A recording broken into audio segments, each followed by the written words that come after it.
اللهم صل على سيدنا محمد وعليه وعترته بعدد كل معلوم لك أستغفر الله العظيم لا إله إلا هو الحي القيوم أتوب عليه يا حي يا قيوم بسم اللہ اللہ السلام قولوا من رب الرحیم یا رافیو حسبنا اللہ نعم الوکیل نعم المولا و نعم النصیر اللہم صلی علی محمد النبی الامی وعلی آلہ وصحابہ وبارک وسلم تسلیما۔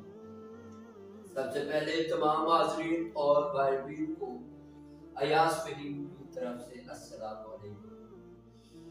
تو امید کرتا ہوں دوستوں کو میری پچھلی ویڈیو جو اس سے پہلے اپلوڈ ہوئی وہ پسند آئی ہوگی اور بہت دوستوں نے اس پر جو ہے کمنٹس وغیرہ بھی کیے اور داد بھی دی، تو شکریہ تمام دوستوں کا، بہت شکریہ۔ تو آج جس موضوع کی طرف ہم بڑھ رہے ہیں، حروف مقطعات میں سے ایک حروف مقطعات جو سورہ شعراء میں استعمال ہوا ہے اس کے بارے میں ہم بات کرتے ہیں۔ تاسین میم تلک آیت القرآن آیت الکتاب المبین لعلک باخع نفسک الا یکونوا مؤمنین۔ تا تو سین میم یہ کتاب واضح کی آیاتیں ہیں، شاید کہ آپ ان کے ایمان نہ لانے پر جان دے دیں گے۔ ان نشاء ننزل علیہم من السماء آیۃ فصلت عناقہم لہا خاضعین۔ ہم اگر چاہیں تو ان پر آسمان سے کوئی ایسا نشان اتار دیں کہ ان کی گردنیں اس کے آگے جھک جائیں۔ وما یاتیہم من ذکر من الرحمن محدث الا کانوا عنہ معرضین۔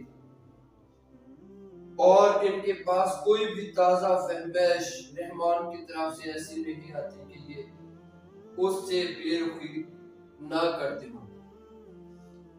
فَقَدْ كَذَّبُوا فَسَيَأْتِيهِمْ أَنبَاءُ مَا كَانُوا بِهِ يَسْتَهْزِئُونَ۔ چنانچہ یہ جھٹلا کر رہے، بس ان قریب ان کو اس کی حقیقت معلوم ہو جائے گی جس کے ساتھ یہ استہزاء کرتے ہیں، مذاق اڑاتے ہیں۔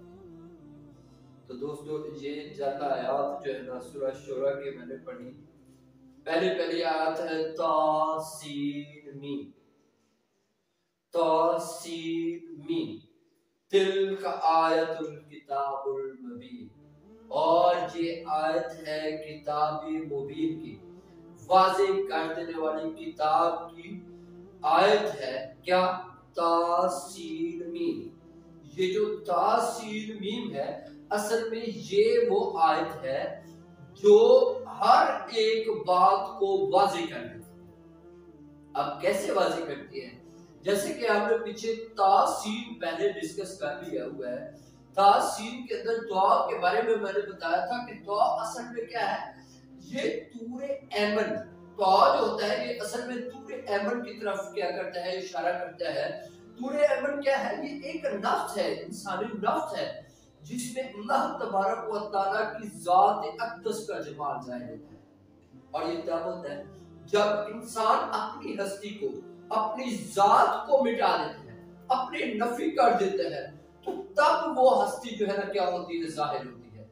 اور اس کا ظہور اس وقت تک ممکن نہیں جب تک انسان دنیا کے اندر، دنیا کی خواہشوں کے اندر اور اپنی میں کے اندر موجود رہے گا، اپنے آپ کو کہے کہ میں بھی موجود ہوں اور وہ ذات بھی میرے اندر ہے، تو ایسا بالکل نہیں ہے۔ ایسا تب ہوگا جب ایک انسان اپنی ذات کی نفی کر دیتا ہے، تب وہ ذات حقیقی جو ہے نا کیا ہوتی ہے؟ ظاہر ہوتی ہے۔ اصل میں اس کا ظہور صفات میں ہونا ہے، اس کا ظہور صفات میں ہونا ہے، کیونکہ وہ جو ذات ہے وہ صفات کی صورت میں ظاہر ہوتی ہے۔ جب انسان جو ہے نا اس رحمان کی صفات کو کیا کر لیتے ہیں، اپنا لیتے ہیں. کیونکہ آپ کو پتا ہے اللہ تبارک و تعالیٰ خود فرماتا ہے کہ میں نے انسان کو، ہر انسان کو رحمان کی صورت میں پیدا کیا. تو رحمان کی صورت موجود تھی، آپ اسی کی صورت میں پیدا ہوئے ہیں. لیکن کیا ہوا، جیسے جیسے وقت گزرتا گیا آپ اپنے آپ کو ظاہر کرنے لگے اور اس کو کیا کرنے لگے، نفی کرنے لگے. اب اس کی صورت میں کیا ہوا، ہم تو رہ گئے لیکن وہ ذات نہ رہے. اگر آپ چاہتے ہیں کہ وہ ذات آئے تو اس نفس کو اس دور ایمن کی طرف جانا پڑے گا، اس کو کیا کرنا پڑے گا، واضح کرنا پڑے گا. تب وہ جمال جو ہے نا انسان کے سامنے آتا ہے. تو ایک طرح سے ایسے سمجھ یہ دور ایمن پہ اس کی تلاوت اس وقت ہوتی ہے، اس ہستی کی تلاوت اس وقت ہوتی ہے جب انسان جو ہے نا کیا کرتا ہے، اپنی نفی کر دیتا ہے، اپنی کیا کر دیتا ہے، نفی کر دیتا ہے. اس کے بعد دوسرے نمبر پر سین ہے. کیا سین؟ سین جیسے کہ میں نے پیچھے بتایا، سین تا سین میں سین جو ہے سماعت کی طرف اشارہ کر رہا تھا، یہاں پہ بھی سماعت ہے لیکن یہاں پہ ایک اور جو ہے نا لفظ کی طرف اس کا اشارہ ہے، سدرۃ المنتہا اور سیمیا. سدرۃ المنتہا اور سیمیا. اب یہ سدرۃ المنتہا کیا ہے؟ سدرۃ المنتہا یہ سیر الطیر کا وہ مقام ہے جہاں پہ ایک حالت سے بندہ دوسری حالت میں چلا جاتا ہے، ایک اسٹیٹ سے دوسری اسٹیٹ میں چلا جاتا ہے. اور سیمیا ایک طلسم ہے، سیمیا ایک طلسم ہے، ایسا طلسم ہے جس کی وجہ سے ایک چیز کسی اور شکل میں ہمیں دکھائی دیتی ہے. جیسے کہ اسی صورت میں حضرت موسیٰ علیہ السلام کے واقعات میں اس کی طرف اشارہ کیا گیا. موسیٰ علیہ السلام عصا پھینکتے ہیں، ہوتا وہ عصا ہے لیکن دیکھنے والے کو کیا دکھائی دیتا ہے، آیتہ. دیکھنے والے کو آیتہ دکھائی دیتا ہے. کیا ہے یہ؟ سیمیا ہے. سیمیا کا مطلب ہے کوئی اور چیز دکھائی کچھ اور دے. اسی طرح سے تو اس کا مطلب ہے یہ طور ایمن پہ جا کے وہاں پہ وہ حالت آتی ہے، وہ اسٹیٹ آتی ہے جس میں ایک حالت سے آپ دوسری حالت میں کیا ہو جاتے ہیں، منتقل ہو جاتے ہیں. یعنی آپ کے اندر اپنی جو ہے نا ذات کی نفی ہو جاتی ہے اور اس ذات حقیقی کی کیا ہو جاتی ہے، آپ سے سامنے آنے لگتے ہیں. اس کے جو ہے کیا ہو جاتی ہے، ہمیں سکینت ملنے لگ جاتی ہے اور وہاں پہ اس کا ظہور جو ہے نا کیا ہوتا ہے، سامنے. جبکہ میم تا سین میم. اب تیسرا حصہ جو ہے یہ کیا ہے، میم. یہ میم کیا ہے؟ میم اصل میں احد اور احمد کے درمیان فرق ہے.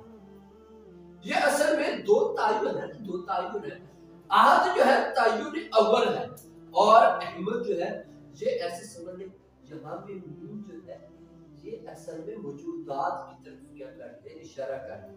یہ کس کی طرف اشارہ کر رہے ہیں؟ موجودات کی. آپ جانتے ہو کہ جیسے کہ میم کے عدد اگر دیکھیں تو 40 ہے. کتنے ہیں؟ 40. اور مراتب موجودات بھی اگر دیکھیں تو کلی وہ بھی کتنی ہے، 40 ہے. تو اس کا مطلب یہ ہوا میم ہمارے مربی، ہمارے جو ہے نا محمد صلی اللہ علیہ وآلہ وسلم کی طرف اشارہ ہو رہا ہے کہ یہ جو ہے نا کیا ہے، موجود ہے، یہ موجود ہے. اگر آپ چاہتے ہو کہ وہ ٹرانسفارمیشن ملے، وہ جو ہے نا حالت آپ پر بھی وارد ہو تو اس کی اطاعت کرو. اگر اسی سورہ شورى میں اگر آپ لوگ دیکھیں، سورہ شورى میں اگر آپ اس کو پڑھیں تو مختلف پیغمبروں، حضرت ابراہیم علیہ السلام، حضرت یعقوب علیہ السلام، حضرت یوسف علیہ السلام، حضرت یونس علیہ السلام، حضرت صالح علیہ السلام، ان کا ذکر ہے تو سبھی کا ایک ہی لفظ تھا. اور وہ ایک لفظ یا ایک بات کیا تھی، اور وہ یہ تھی، اور وہ بات کیا تھی، وہ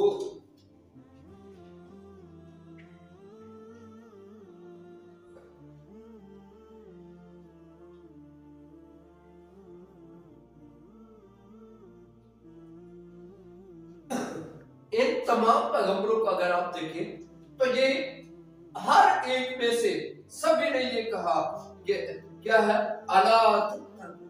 کہ آپ ڈرتے نہیں، کہ آپ ڈرتے نہیں ہو. انی لاکم رسول امین، میں تمہاری طرف رسول ہوں، اور وہ رسول ہوں جو اس امانت کو لے کر آیا ہوں جو تم تک پہنچانی تھی. فاتقوا اللہ وآطیعون، تو بس اللہ سے ڈرو، اللہ کی اطاعت کرو، اس کا تقوی اختیار کرو اور میری اطاعت کرو. کیا کرے؟ تقوی اس کی طرف اطاعت کرنا ہے اور اطاعت کس کی کرنی ہے؟ میری. انی وما اسألکم علیہ من اجر ان اجری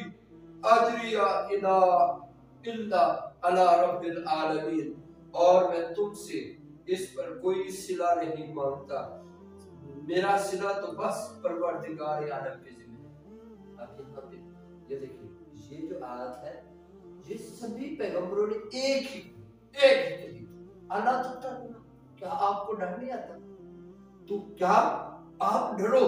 انی لاکم رسول امین، میں آپ کے لیے رسول ہوں، امین، امانت دار. فاتقوا اللہ، ڈرو اللہ سے، بس ڈرو اللہ سے. وآطیعونی، اور میری اطاعت کرو.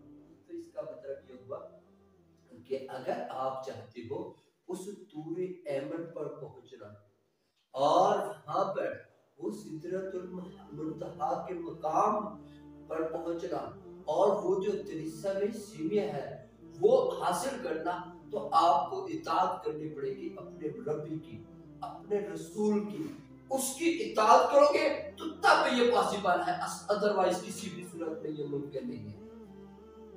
تو اس کے لیے صرف اور صرف اس کی اطاعت کرنی پڑے گی اور اس اللہ کی طرف کیا کرنا پڑے گا؟ اس کی ناراضگی سے، اس کے جو ہے نا خفا ہونے سے ہمیں ڈرنا پڑے گا. تب جا کے یہ حاصل ہوتا ہے اور تب جا کے انسان اس سے لطف اندوز ہوتا ہے. یہ مال، یہ دولت، یہ ماں، یہ باپ، یہ رشتہ دار، یہ عہدے، یہ مقام، یہ عزتیں، یہ مرتبے، یہ سارے کے سارے جتنے بھی معبود ہیں، یہ سارے کے سارے کسی بھی کام نہیں آنے والے اور یہ ہمارے سب سے بڑے دشمن.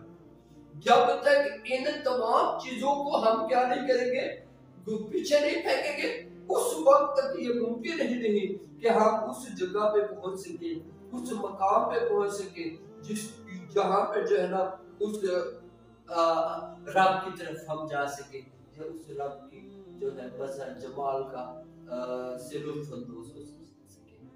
کیونکہ انہیں کے بارے میں حضرت ابراہیم علیہ السلام فرماتے ہیں، والذی، حضرت ابراہیم علیہ السلام فرماتے ہیں وَإِنَّهُمْ عَدُوٌّ لِّي إِلَّا رَبَّ الْعَالَمِينَ، یہ تو میری نظر میں دشمن ہے مگر ہاں پروردگار عالم، سوائے پروردگار عالم کے یہ تمام کی تمام چیزیں کیا ہیں؟ دشمن ہے انسان کی. تو اللہ سے حکمت مانگنی چاہیے، اللہ سے علم کی دعا کرنی چاہیے. اسی کے متعلق حضرت ابراہیم علیہ السلام فرماتے ہیں رب هب لی حکما والحقنی بالصالحین واجعل لی لسان صدق فی الآخرین. اب یہ کیا ہے؟ اے میرے پروردگار مجھے حکمت عطا کر اور مجھے نیک لوگوں کے ساتھ شامل کر اور میرا ذکر آنے والوں میں جاری رکھ. واجعلنی من وراثۃ جنت النعیم، اور مجھے جنت نعیم کے مستحقوں میں سے کاٹ دے. واغفر لأبی انہ کان من الظالمین، اور میرے باپ کی مغفرت کر کہ وہ گمراہوں میں سے ہے. ولا تخزنی یوم یبعثون، اور مجھے رسوا نہ کرنا اس دن جب سب اٹھائے جائیں گے. یوم لا ینفع مال ولا بنون، جس دن نہ مال کام آئے گا نہ اولاد، الا ما آتى اللہ بقلب سلیم، اور مگر ہاں جو اللہ کے پاس پاک دل لے کر آئے. تو وَأُزْلِفَتِ الْجَنَّةُ لِلْمُتَّقِينَ، اور جنت متقیوں کے نزدیک کر دی جائے گی. اب یہ دیکھیں، یہ تمام کی تمام دعا اگر دیکھیں اس میں کیا کہا جا رہا ہے؟ حضرت ابراہیم علیہ السلام فرماتے ہیں مجھے ان لوگوں کے ساتھ ملا دے، ان لوگوں کا صحبت یافتہ بنا دے جو لوگ اس مقام اس طور ایمن پہ جا چکے ہیں، جو سدرت المنتہا کی سیر کر چکے ہیں، جو تیرے جمال سے لطف اندوز ہو چکے ہیں، ان کے قریب کر دے۔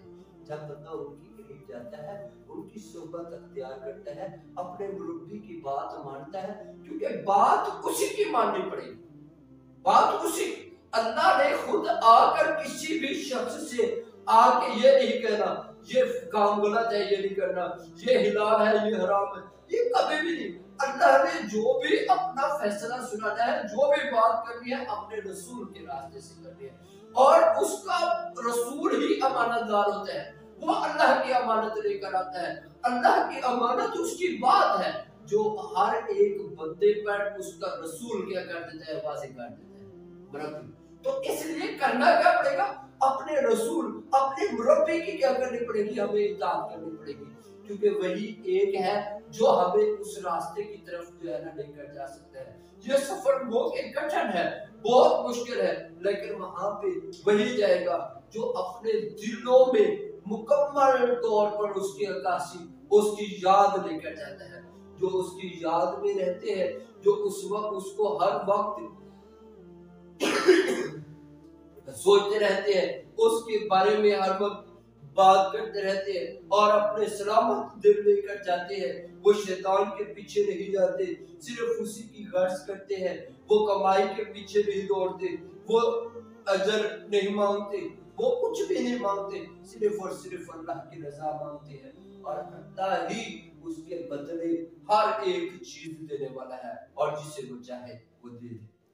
تو یہ آیات ہمیں بتا رہی ہے اسی تاسین میم کے بارے میں۔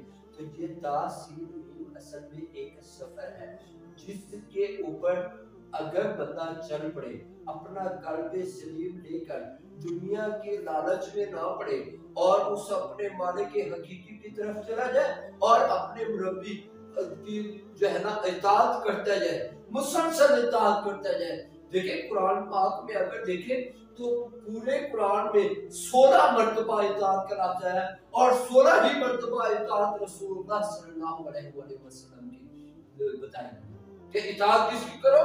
رسول اللہ صلی اللہ علیہ وآلہ وسلم کی۔ صرف ایک مرتبہ اکیلا ہے کہ اللہ کی اطاعت کرو۔ تو اس کا مطلب یہ ہوا اگر اللہ کی اطاعت چاہتے ہو تو رسول اللہ صلی اللہ علیہ وآلہ وسلم کی اطاعت کرنی پڑے گی، اور رسول اللہ صلی اللہ علیہ وآلہ وسلم کی اطاعت چاہتے ہو تو رسول اللہ صلی اللہ علیہ وآلہ وسلم کی روشنی سے روشن چراغوں میں سے کسی ایک کی صحبت اختیار کرنی پڑے گی، کیونکہ جب آپ ان کی صحبت اختیار کرتے ہو تو تب ہی وہ جو ہے نا منظر دکھائی دیتے ہیں، تب ہی آپ اس راستے کی طرف جاتے ہیں، کیونکہ یہ ایسے لوگ ہوتے ہیں جن کے جو ہر وقت اس اللہ کی یاد میں رہتے ہیں، وہ کروٹ بدلتے اٹھتے بیٹھتے ہر ایک طرح سے جو ہے نا اس کی یاد میں رہتے ہیں، اور یہ سب سے شارٹ راستہ ہے اللہ کی طرف جانے کا۔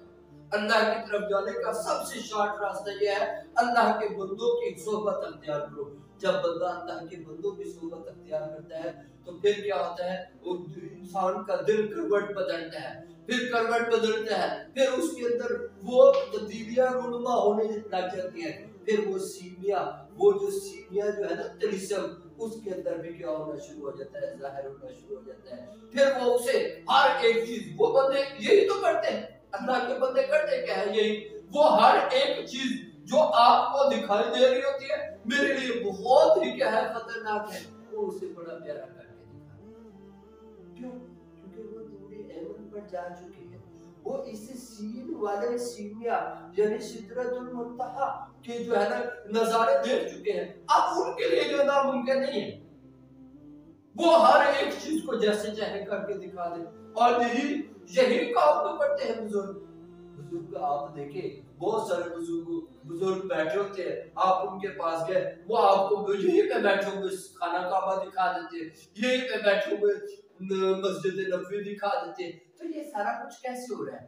یہ اسی سیمیا کا اثر ہے جس کی وجہ سے یہ سارا کچھ ہو رہا ہے۔ تو تمام دوستوں سے گزارش ہے کہ دعا کریں کہ اللہ تبارک و تعالی ہمیں بھی اس مقام تک لے جائے، ہم بھی اس کی طرف جائیں، اور یہ حاصل کرنا پڑتا ہے، یہ سفر ہے، یہ اس کے لیے تگودو کرنی پڑتی ہے۔ تو جب ہم اس مقام پر پہنچتے ہیں تو پھر کیا ہوتا ہے؟ طول عمل پر وہ خود جلوہ افروز ہوتے ہیں اللہ تبارک و تعالیٰ، اور جب وہ جلوہ افروز ہوتے ہیں تو پھر ہم اس سے ہم کلام ہوتے ہیں، اس کی باتیں سنتے ہیں، اور وہاں پہ جو نظارے ہوتے ہیں وہ تو کمال ہے۔ تو اللہ تبارک و تعالیٰ ہم میں سے ہر ایک کو وہ قلب سلیم عطا کرے، اور ہم میں سے ہر ایک کی سفر کی طرف روانہ ہو، اور ہمیں جو ہے نا ہمارا کام صرف اس سفر کی طرف، اس راستے کی طرف اشارہ کر دینا ہے۔ اس فقیر کا کام صرف اس راستے کی طرف اشارہ کر دینا ہے، باقی چلنا جس میں ہے مستقل مزاجی سے وہی پہنچے گا۔ مجھے امید ہے تمام دوستوں کو یہ میری باتیں پسند آئیں گی، اور آخر میں پھر وہی بات کہ ویڈیوز کو لائک کریں، ان کو سبسکرائب کریں، اور آگے بھی دوستوں کی طرف بھیجیں۔ والسلام۔